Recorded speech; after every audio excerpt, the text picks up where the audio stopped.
Hello. Welcome. आज अपन भौतिक विज्ञान जो कि 11th का बुक है उसका शुरुआत करने जा रहे हैं।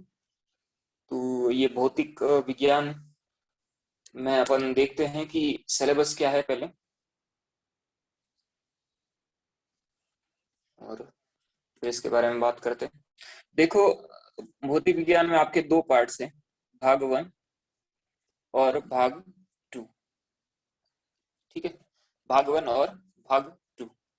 अच्छा, क्लास 11th की बुक्स के अकॉर्डिंग टू पार्ट्स है और दोनों में पहले है आपका पार्ट 1 में भौतिक जगत, मात्रक और मापन, सरलरेखा में गति, समतल में गति, गति के नियम, कार्य ऊर्जा और शक्ति, कणों के निकाय तथा घूर्णन गति, गुरुत्वाकर्षण, ठोसों के यांत्रिक गुण दूसरे भाग का है 11th की बुक का ही, तरलों के यांत्रिक गुण, द्रव्य के तापीय गुण, उष्मा गति की अणुगति सिद्धांत, दोलन और तरंग। अब मैं आपको यहाँ पे बताऊंगा कि यहाँ पे ये जो भौतिक जगत चैप्टर है पहला, जो अपन सबसे पहले दे रहे हैं, इसका इतना भी उपयोग कुछ नहीं है। ठीक है, हम जस्ट इसको ऐसे ही पढ़ रहे हैं, बट ये ज्यादा यूजफुल नहीं है, जस्ट ये आइडिया लेने के लिए कुछ उपयोगी है। ठीक है, उसके बाद में मात्रक और मापन बहुत बहुत इंपॉर्टेंट चैप्टर है, बहुत ही ज्यादा इंपॉर्टेंट चैप्टर है और इसे हमें बहुत गौर से पढ़ना पड़ेगा, क्योंकि ये ऐसा चैप्टर है जिससे सब चैप्टर्स को पढ़ने में इसका यूज होगा। क्योंकि हर एक को पता है कि जैसे मैं 5 लिख दूं, इसका मतलब मुझे कुछ भी नहीं पता होता 5 क्या होता है, लेकिन 5 मीटर पर सेकंड, या फिर हिंदी में लिखूं तो 5 मीटर प्रति सेकंड, ऐसे लिखूं तो मैं 100% बोल सकता हूं कि ये मेरी कोई चाल है ना, ये मेरी चाल है या फिर वेग है। लेकिन यदि मैं अकेला 5 लिखूं तो इसका मतलब ये 5 बिस्किट भी हो सकता है ना, 5 बिस्किट भी हो सकता है, 5 कुछ भी हो सकता है, 5 लोग भी हो सकता है। इसका मतलब उसके पीछे कुछ, जो भी अंक लिखा होता है उसके पीछे एक चीज लिखनी होती है, और वो चीज होती है आपकी मात्रक। तो ये मापन को दर्शाता है और ये पीछे जो मात्रक को दर्शाता है। तो इसलिए 5 के पीछे जो मीटर पर सेकंड है ये अपना होता है वास्तविकता में मात्रक। और ऐसे हर इकाई के पीछे मात्रक लगाना जरूरी होता है, इसलिए ये चैप्टर बहुत बहुत इंपॉर्टेंट है। दूसरे नंबर पे मीन्स यानी चैप्टर का शुरुआत करते वक्त अपन यही चैप्टर पढ़ने वाले हैं। फिर उसके बाद में सरल रेखा में गति, समतल में गति, गति के नियम, कार्य ऊर्जा और शक्ति, और कणों के निकाय तथा घूर्णन की गति, ये पूरे सब कंबाइंड चैप्टर एक साथ पढ़े जाएंगे और इनको अपन 3rd नंबर पे पढ़ेंगे। और मैं फिर से बता दूं कि जो बंदा किसी भी टेक्निकल फील्ड में जाने वाला है, इंजीनियरिंग में हो या फिर एयरफोर्स में टेक्निकल ऑफिसर के फॉर्मेट में जा रहे हो, या फिर किसी भी फील्ड में, टेक्निकल फील्ड में मीन तकनीशियन के रूप में यदि आप जा रहे हो, तो ये जिंदगी भर आपका ये 3rd चैप्टर पीछा नहीं छोड़ने वाला। हालांकि फिजिक्स पूरी ही पीछा नहीं छोड़ने वाली, लेकिन ये बहुत बहुत इंपॉर्टेंट चैप्टर्स है ये आपको। उसके बाद में गुरुत्वाकर्षण थोड़ा इससे ही रिलेटेड है, बट थोड़ा डिफरेंट है, इसको अपन 4th नंबर पर पढ़ेंगे। फिर बाद में ठोसों के यांत्रिक गुण और तरलों के यांत्रिक गुण, ये दोनों कमांडली चैप्टर्स हैं, इनको अपन 5वें नंबर पे पढ़ेंगे। ये दोनों मीन्स एक जैसे हैं, ये चारों एक जैसे हैं, गुरुत्वाकर्षण सेपरेट है और मापन और मात्रक और मापन सबके लिए कॉमन है। ठीक है, उसके बाद में द्रव्य के तापीय गुण, उष्मा गति की और अणुगति के सिद्धांत, इसको अपन 6 नंबर पे पढ़ेंगे। ठीक है, ये भी अपना सेपरेट अलग से है। ठीक है, ओके। और उसके बाद में पीछे जो सबसे लास्ट चैप्टर बचता है वो है आपका दोलन और तरंग, इनको अपन 7वें नंबर पे पढ़ेंगे। तो ये चीजें थी आपकी 11th की, ये भौतिकी की फर्स्ट बुक का, और ये फिर सेकंड बुक का अपन जैसे इसमें दिया है सिस्टमेटिक वे से ही पूरा कवर अप करेंगे। अब आते हैं अपन इसके चैप्टर 1, फर्स्ट बुक के चैप्टर 1 पे। ठीक है, चैप्टर 1 क्या है? अध्याय 1, भौतिक जगत। ये भौतिकी की क्लास 1 की बुक्स है, और मैं फिर से बता दूं कि मैं 2020-21 जो भी एनसीईआरटी का लेटेस्ट एडिशन है वो यूज कर रहा हूँ। इसका एनसीईआर, ठीक है, इसका लेटेस्ट एडिशन यूज कर रहा हूँ। तो इस भौतिक जगत में अपन सबसे पहले ये चेक करेंगे, ये सीखेंगे कि भौतिकी क्या है। बाद में भौतिकी का प्रयोजन तथा उत्तेजना, भौतिकी, प्रौद्योगिकी तथा समाज, प्रकृति के मूल बल और भौतिकी का भौतिक नियमों की प्रकृति, और लास्ट में सारांश और अभ्यास। मैं फिर से बता दूं, ये कोई चैप्टर इतना इंपॉर्टेंट नहीं है, जस्ट अपने को आइडिया देने के लिए है कि भौतिक जगत होता क्या है। बस जस्ट आपको एक बार देखते रहना है, ओवरव्यू देखना है, और उसके बाद इसको छोड़ देना है, कोई कुछ काम करना। तो पहला मैं पढ़ने जा रहा हूँ भौतिकी क्या है। ठीक है, भौतिकी क्या है। देखो, जब अपन गौर से इस दुनिया को देखते हैं तो आपने कभी तो है ना ऐसे क्या देखा होगा, रेनबो देखा होगा। रेनबो मीन्स इंद्रधनुष देखा होगा। कभी आपने बहुत पिघलता लावा देखा होगा, ज्वालामुखी का। कभी कहीं पे भूकंप आता है, कहीं कहीं पे चक्रवात आता है ना। कहीं कहीं पे ऐसे ज्वालामुखी ये फैलती है ना। तो ये ज्वालामुखी ऐसे दिखती है। कहीं कहीं पे बाढ़ आ जाती है ना, ये दिख रहा है, बाढ़ आ जाती है। कहीं कहीं पे डेजर्ट है, सूखा है।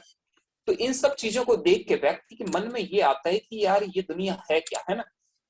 तो ये सूखा दिखता है। अच्छा, उसके अलावा आप जब इस पे भी देखने जाओगे तो प्रकृति में आपको ये जो दौड़ते हैं या फिर जो भी क्रियाकलाप करते हैं, हर जगह अपने को एक माइंड में आता है कि ये चीजें है क्या वास्तविकता में, और कैसे इनसे निपटा जाए, कैसे किया जाए, ये सब चीजें माइंड में आती है। और ये सब अपने बुद्धि के आंतरिक आती है। अब आते हैं भौतिकी क्या है इसका।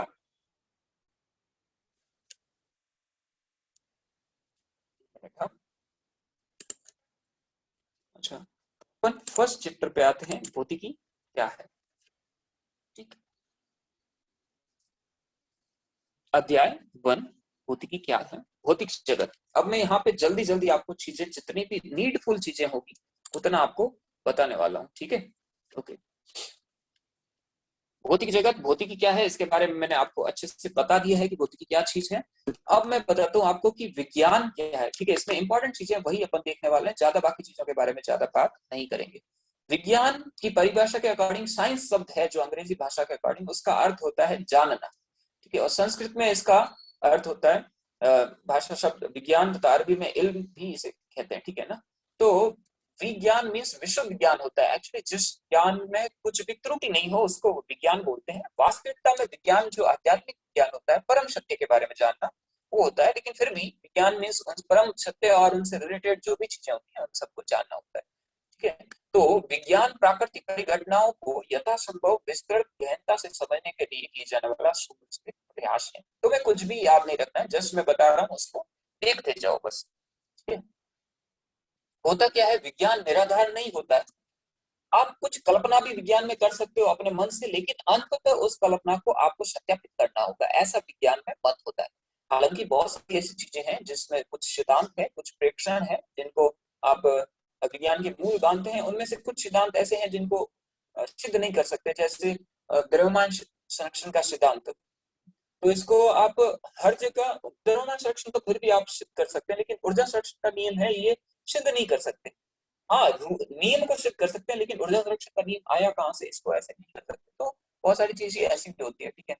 तो बहुत सारी चीजें आती है। फिर अपने वैज्ञानिकों ने क्या क्या किया शुरुआतों में, जैसे केपलर ने अपने नियम दिए, उसके बाद में निकोलस ने सूर्य के अंतिम सिद्धांत कहा था, जिसमें कि भाई सौर ऊर्जा, सूर्य होता है वो सब ग्रहों के सूर्य केंद्र पे रहता है, सौर परिवार के केंद्र पे स्थित होता है, और बाकी वाले ग्रह उसके चारों ओर ऐसे ऐसे करते हैं, ठीक है।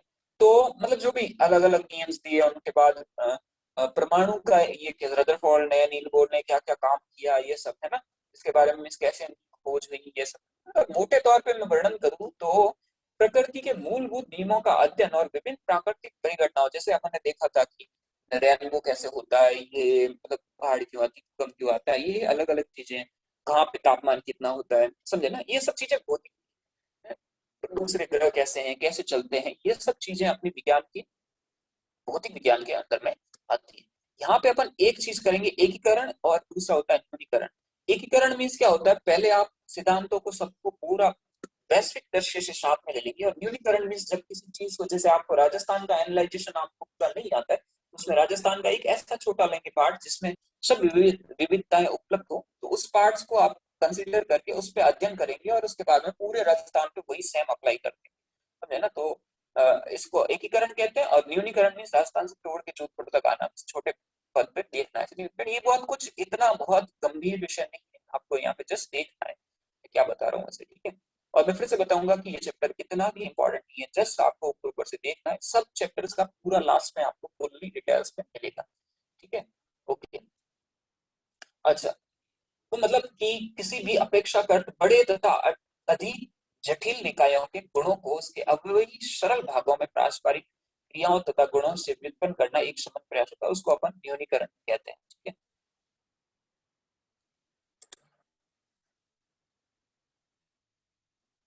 अच्छा, तो हम बात कर रहे थे न्यूनीकरण का। एक मिनट। हाँ। तो किसी जटिल विषय के इस बारे में यदि अपन बात करें ऐसे, तो यहाँ पे अपन देखते हैं कि, एक मिनट। हाँ।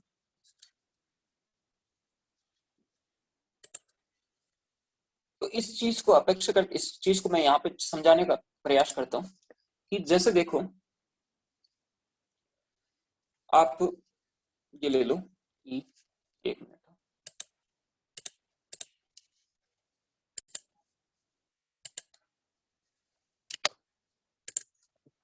Just minute. हाँ। तो यहाँ पे जैसे ऐसे ले लो कि ये कोई तो बहुत बड़ा इतना निकाय है, ठीक है। इसमें बहुत सारे परमाणु हैं, बहुत सारी चीजें हैं, इसमें बहुत सारे परमाणु हैं, बहुत सारी चीजें हैं।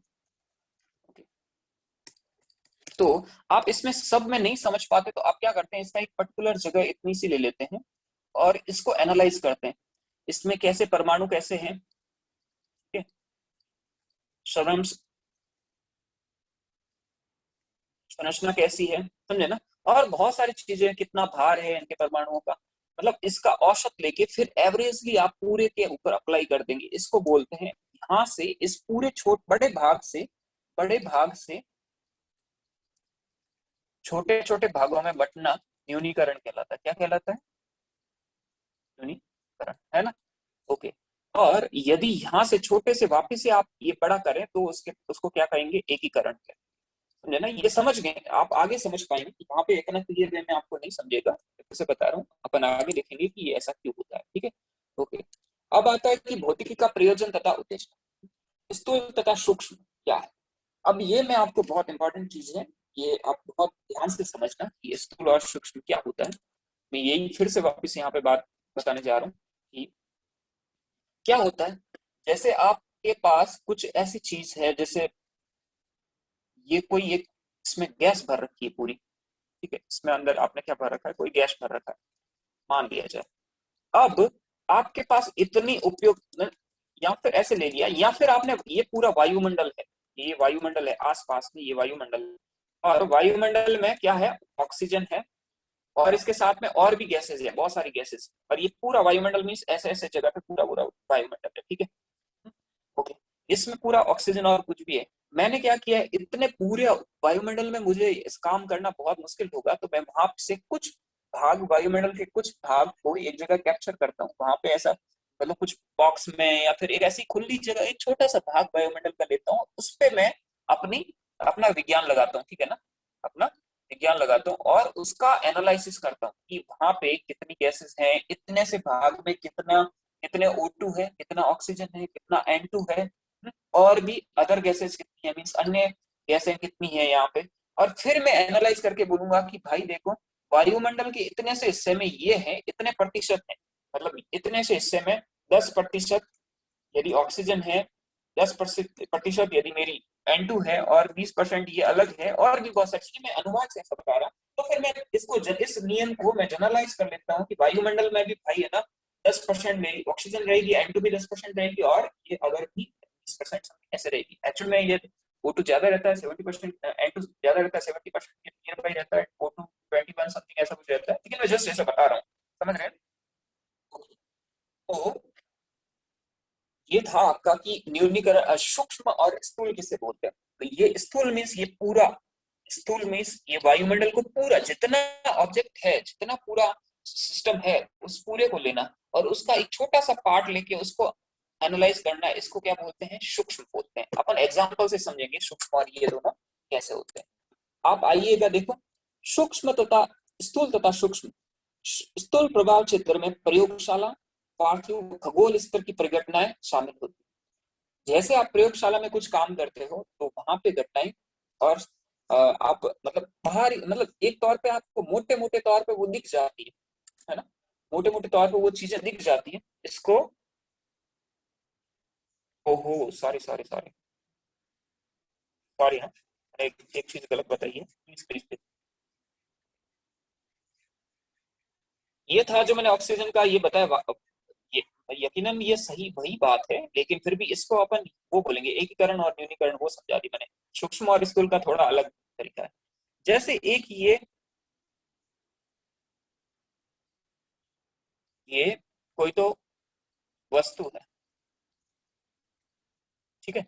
इस वस्तु का तापमान कैसे बढ़ता है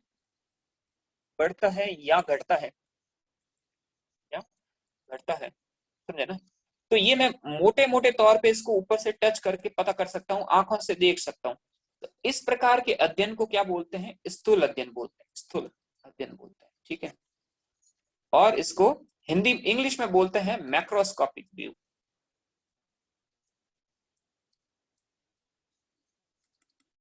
मैक्रोस्कोपिक अप्रोच, ठीक है। और यदि मैं कहूं कि इस वस्तु के अंदर परमाणु है ना, ये आपस में एटम्स, इस बीच में एटम्स है, इन एटम्स के बीच में कितना बल है, कितना आकर्षण या प्रतिकर्षण है ना, आकर्षण या प्रतिकर्षण है, या फिर ये कैसे बिहेव करते हैं इतना छोटे लेवल पे जाके, जो मैं आंख से नहीं देख सकता हूँ, इस छोटे लेवल पे जाके जो चीजें देखी जाती है उसको सूक्ष्म कहा जाता है, सूक्ष्म परिपाटी कहा जाता है। और इंग्लिश में इसको माइक्रोस्कोपी कहा जाता है, क्या कहा जाता है, माइक्रोस्कोपी, ठीक है। और मैक्रोस्कोपी किसको बोलते हैं, स्थूल को। स्थूल मीन्स बड़ा, सूक्ष्म मीन्स बहुत छोटा, ये होता है ऐसा, ठीक है। अब मैं एग्जाम्पल के तौर में बताता हूँ कि जैसे प्रयोगशाला में आप कुछ कर रहे हो, प्रैक्टिकल कर रहे हो, तो आपको आंखों में चीजें दिखेगी, लेकिन जब आप परमाणु या आणविक घटनाओं पे या नाभिक की परिघटनाओं पे आते हैं तो उस टाइम आप आंखों से चीजें नहीं देख सकते, इलेक्ट्रॉन प्रोटॉन न्यूट्रॉन को नहीं देख सकते। इस प्रकार की चीजें होती है जो macroscopic means, sorry microscopic means सूक्ष्म लेवल की होती है, ठीक है। ये टर्म्स दो याद रखनी है आपको, इतना कुछ यहाँ पे इम्पोर्टेंट। अब आते हैं, ये बहुत इंपॉर्टेंट है कि लंबाई, द्रव्यमान, समय और ऊर्जा, लंबाई, द्रव्यमान, समय और ऊर्जा। लंबाई मीन्स एल, द्रव्यमान मीन्स मास एम, और समय means T, L M T. ये आपकी मात्रक और आगे पढ़ेंगे उसमें बहुत काम आने वाली। ये ऐसी भौतिक राशियां हैं जो बहुत विशाल तरीके पे यूज होती है। सबसे सुंदरता बात यह है कि अपन इस फिजिक्स में इलेक्ट्रॉन प्रोटॉन मीन्स जो कि बहुत छोटी है, समझे ना, और इनमें एक दूसरे के बीच में लंबाई होती है इलेक्ट्रॉन और प्रोटॉन में, वो 10⁻⁻14 मीटर के नियर बाई होती है। इतनी कम दूरी से भी अपन बहुत बड़े बार, जैसे खगोलीय घटना है, जैसे आकाश में एक सूर्य और चंद्रमा के बीच में दूरियां कितनी है, ये सब है ना 10⁻26 की कोटि की जो भी घटनाएं होगी, इनके बारे में भी फिजिक्स में जानने को मौका मिलेगा। मीन्स फिजिक्स आपको बिल्कुल छोटी दूरी से बहुत बड़ी दूरी के बीच में, या फिर द्रव्यमान का भी आप समझ सकते हैं। जैसे आप इलेक्ट्रॉन के द्रव्यमान की बात करो या फिर पूरे विश्व के द्रव्यमान की बात करो, इलेक्ट्रॉन का द्रव्यमान -13 kg का कोटि का होता है, और विश्व का द्रव्यमान 10⁻55 की कोटि का होता है। तो मीन्स है ना, छोटे द्रव्यमान से लेकर बड़े द्रव्यमान तक सबकी बात अपन किस पे करेंगे, इस फिजिक्स में लिखने की बात करेंगे। फिर एक यहाँ पे टर्म्स आती है सन्निकट मान। ये बहुत बहुत इंपॉर्टेंट टर्म है। मीन्स जिस चीजों को अपन, जैसे मैं सन्निकट मान को आपको अच्छे से समझा के बताता हूँ कैसा होता है सन्निकट मान। जैसे एक बात बताऊं कि आपको दिया है कि 27.39 को मल्टीप्लाई करना है आपको 100 से। अब सपोज किसी बच्चे को, ये 100 से तो बहुत इजी होता है, लेकिन यदि ये नहीं समझ में आए तो मैं यहाँ पे 27 ले लेता हूँ, इसको कर लेता हूँ, ये कितना आता है, 2700 आता है। और यदि इसको मैं डायरेक्टली करूँ तो ये 2739 आता है। अब इसमें आप देखेंगे ना तो थोड़ी सी त्रुटि है, समझे ना, जो कि डिफरेंस कितना है, 39 का है। तो एक तौर पे देखे तो 39 2700 को कंपेयर करके कुछ छोटी सी चीज है, लेकिन दूसरे बहुत एक्यूरेटली देखते हैं तो फिर काफी गैप होता है। तो इस प्रकार की जो भी घटनाएं होती हैं, जैसे आप कोई प्रयोग कर रहे होते हैं तो उस पर एकदम परफेक्टली रिजल्ट नहीं लाया जा सकता, तो पहले आप अप्रोक्सीमेट, लगभग रिजल्ट लाते हो, है ना, लगभग रिजल्ट लाते हो, परिणाम लाते हो, है ना। और फिर इन परिणामों की शुद्धता करते हुए, शुद्धता करते हो, और फिर एकदम शुद्ध परिणाम मिल जाते हैं, समझे ना। मतलब जो भी एग्जैक्ट परिणाम होंगे वो मिल जाते हैं, ठीक है ना। मैं फिर से बता रहा हूँ, ये चैप्टर इतना इंपॉर्टेंट नहीं है, ये चीजें सिर्फ आपको देखने की है। तो वैसे ही इसको बोलते हैं सन्निकट मान। पहले मीन्स आप टेंटेटिव मान मान लेते हो कि भी, पहले तो आप इसको क्या कर देते हो कि भाई पहले किसी परिघटना के परम आवश्यक लक्षणों पर ध्यान केंद्रित करते हुए मूल सिद्धांतों को खोजा जाए, और फिर समशुद्धियों को सन्निकट करके इस परिघटना के सिद्धांतों को और अधिक परिशुद्ध बनाया जाए, समझे ना। पहले ऐसा आप उन पे जो जो जो ज्यादा इफेक्ट कर रही है उन चीजों को लीजिएगा, और उसके बाद में बहुत सी चीज और अलग तरीके से मैं यदि बताऊं तो आपको समझाऊं तो ऐसे लिख सकता हूँ। जैसे ये कोई जिला है, ठीक है, यहाँ पे तापमान चेक करना है मुझे कैसे कैसे बढ़ रहा है। तो मैं यहाँ पे क्या देखूंगा कि भाई वर्षा कितनी होती है सूर्य सूर्य से कितना कितना ये अफेक्ट होता है ना, सूर्य से कितना कितना अफेक्ट होता है। तो इससे मैं तापमान के वृद्धि और दर मतलब घटना और बढ़ना देख सकता हूँ। लेकिन मैंने यहाँ पे ये जो आदमी बैठा है, ठीक है ना, या फिर तापमान का मैं, और या इंडस्ट्री धुआं कितना निकल रहा है इसकी वजह से, ये सब मतलब मोटे मोटे चीजें हैं, उनकी वजह से मैं यहाँ का तापमान चेक करूंगा। मेरा मेन फोकस क्या है? तापमान। लेकिन मैंने ये गिना नहीं है कि यहाँ पे आदमी बैठा है, वो अपने सांस से गर्म सांसें कितनी छोड़ रहा है, उससे तापमान पे कितना फर्क पड़ेगा। तो मैंने पहले इनको कंसिडर नहीं किया है और मैंने रिजल्ट निकाला है, ठीक है ना। फिर मेरा रिजल्ट ऐसा आया है कि भाई 23 डिग्री सेल्सियस से 43 डिग्री सेल्सियस तापमान बढ़ता है। तो फिर मैंने ये आदमियों का कंसिडरेशन साथ में किया, तो मैंने इसको रिजल्ट को 24 डिग्री से 44 डिग्री सेल्सियस ले लिया, जो कि मेरा बहुत इजी रिजल्ट मिल गया। यदि मैं सबको इसको साथ में लेता तो काफी कॉम्प्लिकेटेड होता है। तो ये होता है सन्निकट मान। अपन बहुत डिटेल में देखेंगे सन्निकट मान की थ्योरी कैसे यूज होती है, मैं जस्ट यहाँ पे दिखा रहा हूँ ऐसे। उसके बाद ये भौतिकी, प्रौद्योगिकी और समाज। देखो प्रौद्योगिकी मीन्स इसको तकनीकी भी बोल सकता हूँ, या फिर टेक्नोलॉजी भी बोल सकता हूँ, यहाँ पे जो भी मीन्स समाज में जो बदलाव आ रहा है उसका मैन भौतिकी के साथ क्या रिलेशन। तो देखो कैसे, ये तो मैन मैन है, कुछ भौतिकवादियों ने क्या क्या योगदान दिया है, जैसे आर्किमिडीज ने, ये गैलीलियो ने जड़त्व का नियम दिया है, ये सब सब कुछ ऐसे, एक्सरे की खोज किसने की, ये सब कुछ ना, इलेक्ट्रॉन जैसे सॉन्शन ने दिया है। ये सब में से आप देख सकते हैं, वापस से याद करना है आपको, और पूरा याद नहीं करना, जस्ट ओवरव्यू में देखना है ऊपर से, ठीक है। आवेश का माप दिया, इन सब चीजों से ये, इनसे बहुत सारा चीजें क्लियर हुई और बहुत विज्ञान में प्रगति हुई है, ठीक है। जैसे सिलिकॉन चिप, आप पहले देखो कि छोटे बिल्कुल बहुत एक रूम के बराबर कंप्यूटर होते थे, और फिर उससे क्या बनाया जाता था, रूम के बराबर कंप्यूटर में कोई हार्डली कोई थोड़े बहुत डाटा स्टोर होते थे। आज एक माइक्रो सिप, सिलिकॉन सिप में हजारों करोड़ों आदमियों के दिमाग का डाटा स्टोर किया जा सकता है ना। कहने का मतलब, आदमियों के दिमाग का डाटा स्टोर नहीं किया जा सकता, लेकिन जो भी आदमी सोचता है या फिर डाटा बहुत सारा है, ये किया जा सकता है, स्टोर किया जा सकता है। मीन्स कह सकता हूँ कि दुनिया कितना इस चिप के प्रयोग से प्रगतिशील रही है, समझे ना। और भी जैसे ऊर्जा के स्रोत है, उनमें भी भविष्य के बारे में सोचा जा रहा है, जैसे भूतल की ऊर्जा, सौर ऊर्जा आदि आ रही है, लेकिन इससे भी ज्यादा कुछ और ऐसा रेडिएशन, सॉरी, परमाणु ऊर्जा के बारे में ज्यादा सोचा जाए, सौर ऊर्जा को बेहतर बनाया जाए, समझे ना। ये सब चीजें फिजिक्स में यदि आए तो बहुत अच्छा प्रौद्योगिकी में विकास होगा। तो अपन देखते हैं रेडियो का, टेलीविजन का, ये सब विद्युत चुंबकीय तरंगों का उत्पादन, और फिजिक्स में जो भी ये काम हुए इनसे ये टेक्नोलॉजी बढ़ी है, जैसे रॉकेट है, लेजर है, लेजर से कितना कुछ होता है, वायुयान आए हैं, सोनार सिस्टम आया है, प्रकाश रेषा आई है, है ना। तो इलेक्ट्रॉन सूक्ष्मदर्शी आई है, समझे ना। ये सब चीजें यहाँ से फिजिक्स के प्रयोग से समाज में ये आई है। तो ये फिजिक्स का क्या योगदान है उसके बारे में बताते हैं। सबसे लास्ट और इम्पोर्टेंट इस चैप्टर का पार्ट है, वो है प्रकृति के मूल बल।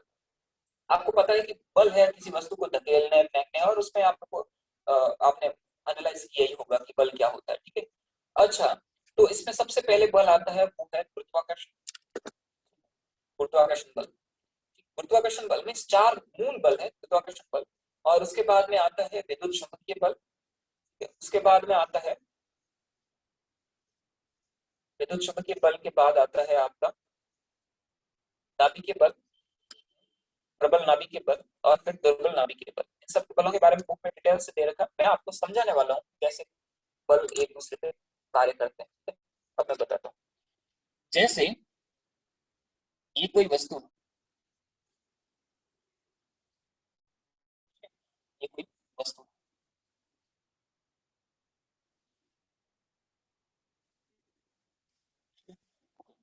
अब मैं, ये मेरी पृथ्वी से h हाइट पे है, और जब इस पे गुरुत्वाकर्षण लगेगा, इसका mg लगेगा, तो ये वस्तु मेरी यहाँ आके गिरेगी। मीन्स गुरुत्वाकर्षण लगने पर मेरी वस्तु जैसी थी वो एज इट इज यहाँ पे आके गिरती है। तो ये पहला बल था, वो था गुरुत्वाकर्षण। क्या था? क्या था? गुरुत्वाकर्षण बल तुम्हारा पहला था, जो किसके बीच लगता है, किन्हीं दो वस्तुओं के बीच, या फिर किन्हीं दो बड़े बड़े पिंडों के बीच, या फिर किन्हीं बड़े बड़े जैसे पृथ्वी और चंद्रमा के बीच भी गुरुत्वाकर्षण बल लगता है। फिर आ रहा हूं विद्युत चुंबकीय बल, ठीक है। विद्युत चुंबकीय बल मैं मोटे मोटे में आपको समझा रहा हूं कि ये कैसे वर्क करता है। विद्युत चुंबकीय बल क्या होता है? विद्युत चुंबकीय बल मीन्स है ना, वो एक्चुअली इनके जो भी इस वस्तु के अंदर जो ये रहेंगे, परमाणु रहेंगे, है ना, इसके ये परमाणु रहेंगे, ये परमाणु है, ये भी परमाणु, समझे ना? इन परमाणुओं के बीच लगने वाला बल क्या होता है? विद्युत चुंबकीय बल। यदि ये बल नहीं होता, यदि ये विद्युत चुंबकीय बल नहीं होता, समझे ना, तो ये वस्तु यहाँ इसके ऊपर गुरुत्वाकर्षण लगाते ही, ये हाथ लगाते ही ये परमाणु एक दूसरे से टूट जाते, मतलब, और यहाँ पे बिखरी हुई वस्तु मिलती, समझे ना, यहाँ पे ऐसे बिखरी हुई वस्तु मिलती, लेकिन ऐसा नहीं मिला है। इसका मतलब जो मैंने इस वस्तु के ऊपर बल लगाया था, इन दोनों परमाणुओं के बीच बल है उससे वो कम था, इसलिए परमाणुओं के बीच टूटा नहीं है। तो गुरुत्वाकर्षण बल विद्युत चुंबकीय बल से बहुत कम होता है, इसलिए ये वस्तु टूटी नहीं है, समझे ना। आप बहुत ऊपर से फेंकेंगे ना, तब भी वस्तु टूटती नहीं है गुरुत्वाकर्षण के कारण। हाँ, जमीन पे टकराने से टूट गई वो अलग बात, समझे ना। तो गुरुत्वाकर्षण बहुत कम होता है, गुरुत्वाकर्षण की तुलना में ये बहुत बहुत ज्यादा होता है, समझे ना, बहुत ज्यादा होता है, समझे ना। किसकी तुलना में? गुरुत्वाकर्षण की। और ये क्या होता है? कम होता है, इससे ये ज्यादा होता है, समझे ना, कंपेयर में। थर्ड आता हूं, जब मैं इसके एक परमाणु को खोलूं, यहाँ पे ये परमाणु को खोलूं, तो इसमें इलेक्ट्रॉन, न्यूट्रॉन, प्रोटॉन ये रहते हैं, समझे ना। और इस परमाणु के ये नाभिक कहूंगा, परमाणु का क्या कहूं? नाभिक कहूं। तो परमाणु के नाभिक के बीच में इन इन इलेक्ट्रॉन, प्रोटॉन और इनके बीच में लगने वाले बल को मैं क्या बोलता हूं? प्रबल नाभिकीय बल। और ये सबसे ज्यादा प्रबल होता है।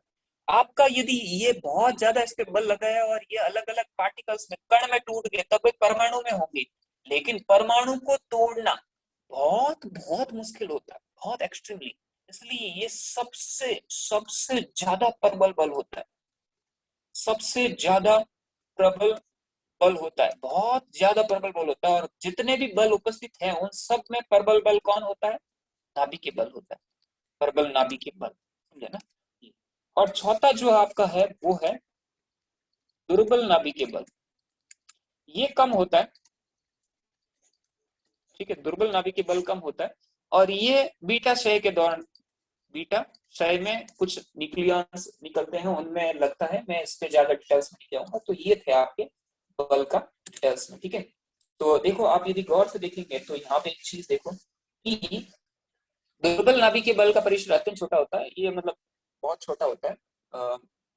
और प्रबल देखो, अब यदि गुरुत्वाकर्षण दो अनंत पे रखी हुई चीजों के बीच में भी लगता है, वैसे के वैसे विद्युत चुंबकीय बल भी काफी दूरी पे लगता है, लेकिन दुर्बल नाभिकीय बल बहुत कम दूरी पे, क्योंकि नाभिक के अंदर चीजें होती है, उनके बीच में बहुत डिस्टेंस कम होती है, 10⁻⁹ 16 के बराबर होती है, उसी पे लगता है। और प्रबल नाभिकीय बल दो परमाणु के बीच लगता है, मीन्स वो 10⁻⁻15 और ऐसा समथिंग, वो भी, लेकिन फिर भी उनमें दूरी बहुत कम रहती है। और विश्व में सभी पिंडों के बीच में लग सकता है ये दुर्बल नाभिकीय बल के मूल कणों जैसे इलेक्ट्रॉन और न्यूट्रॉन के बीच लगता है, समझे ना। या फिर मूल कण या विशेषकर इलेक्ट्रॉन और न्यूट्रॉन के और परमाणु का बाल बोल सकते हैं। ओके, आवेशित कण, ओ सॉरी, ये तो अपन इसका पढ़ रहे हैं, दुर्बल नाभिकीय बलों का। नाभिकीय बल इलेक्ट्रॉन, प्रोटॉन और उनके अंदर रहते हैं, उनके बीच लगता है, न्यूट्रॉन के बीच में। ओके, और चुंबकीय बल ये किसमें कि आवेशित कणों के बीच में, क्योंकि आवेशित कण कंपलसरी होने चाहिए, जो भी परमाणु होते हैं उसके ऊपर आवेश होगा, तो उसके न्यूक्लियस के बीच लगने वाले प्रबल नाभिकीय बल होते हैं। इसके बारे में ज्यादा डिटेल्स में नहीं अपन जाएंगे। तो ये था आपका इसके बारे में, ठीक है। तो भौतिक नियमों की प्रकृति कुछ ऐसे, जैसे ये इसके बारे में दे रखा है कि कुछ चीजें सुरक्षित रहती है, तो ऊर्जा संरक्षण नियम है, द्रव्यमान संरक्षण का नियम है, ये सब चीजें इसमें दे रखी है। तो अपन इसके बारे में ज्यादा डिटेल में नहीं जाएंगे, क्योंकि वैसे भी बाद में सब पढ़ने वाले हैं। तो ये था आपका पूरा लेशन। अब मैं इन प्रश्न को पढ़ता हूँ जल्दी जल्दी। जैसे ये पहले एक पूछा है कि भाई आइंस्टाइन ने बोला था कि संसार में सबसे अधिक अबोधगम्य विषय है, ये वो है कि ये बोधगम्य मीन्स, ये आइंस्टाइन ने बताया कि भाई इस ऐसा ये सबसे बड़ी दिक्कत है कि संसार को जानना मुश्किल है, लेकिन इससे सबसे बड़ी दिक्कत ये है कि ये जानने योग्य है, जिस पर कोई ध्यान लगाए तो जान सकता है, ठीक है। और इसके बाद में ये क्वेश्चन से, ये सब मैं फिर से बता रहा हूँ, कुछ क्वेश्चन आपको जस्ट देखने के लिए आप अपने हिसाब से कर लीजिएगा। मैं जैसे इसे बता रहा हूँ कौन सा, ये 2-3 क्वेश्चन बता, तो जैसे औद्योगिक क्रांति आई, इसका मुख्य कारण क्या था, या फिर संसार में दूसरी क्रांति दौर गुजर रहा है, जैसे अभी मोबाइल क्रांति है, कंप्यूटर क्रांति, इससे काफी कुछ बदलाव आया है। 22वीं सदी में आप क्या सोचना चाहते हैं, इसमें 1000 शब्दों में भी आप कोई कथा बना सकते हैं। तो आप सोच सकते हैं कि व्यक्ति के कपड़े होंगे वो इलेक्ट्रॉनिक्स हो जाएंगे, कार्ड्स नहीं रखना पड़ेगा, मोबाइल नहीं रखना पड़ेगा, सब कुछ हाथ में चिप्स वगैरह हो जाएंगी, शरीर में चिप फिट कर सकते हैं। और उपयोग करने वाले पर निर्भर करता है कि विज्ञान का उपयोग कैसे करें। जैसे जन्म से पूर्व लिंग निर्धारण का उपयोग लोग अच्छे में के लिए भी करते हैं और बुरे के लिए भी करते हैं, जिससे ये भी पता चले कि भाई किसी की कुछ दिक्कत तो नहीं है बच्चे के। और या फिर ऐसा भी करते हैं कि लोग लड़कियों को मार देते हैं, समझे ना। कंप्यूटर आने के बाद देखो कितनी सारी सुविधा होगी, लेकिन बहुत बड़ी सुविधा भी हुई है। नाभिक सिस्टम के आने के बाद डर रहता है कि कौन पृथ्वी को पूरा 1 मिनट में नष्ट भी कर दे, लेकिन सुविधा ये रही है कि नाभिक की ऊर्जा मिल रही है, समझे ना। तो हर चीज का कुछ ना कुछ फायदा भी रहा है और ये नुकसान भी रहा है, समझे ना। तो ये था आपका पूरा पार्ट, और भी इसमें क्वेश्चंस है, इसके बारे में पढ़ेंगे। सो मैं फिर से कहूंगा कि ये चैप्टर कोई इतना इंपॉर्टेंट नहीं है आपके लिए। थैंक यू सो मच, मिलते हैं। और विज्ञान के दूसरे लेक्चर के साथ अगर बहुत अच्छे तरीके से पढ़ना शुरू करेंगे, ठीक है। उसमें आपको कोई दिक्कत नहीं होगी। और मैं फिर से बता रहा हूँ, इसमें आपको बोर हुआ होगा, शायद ऐसा लगा होगा कि क्या पढ़ा है क्या नहीं, लेकिन ये चैप्टर ही ऐसा था जिसके ओवरव्यू देना था। थैंक यू सो मच, मिलते हैं फर्स्ट लेक्चर के साथ, जो कि आपका मात्रक और मापन है। बहुत अच्छा चैप्टर है और बहुत डिटेल्स में अच्छे से पढ़ाऊंगा। उसमें ऐसे पीडीएफ से डायरेक्टली नहीं पढ़ाऊंगा, नोट्स बना के पढ़ा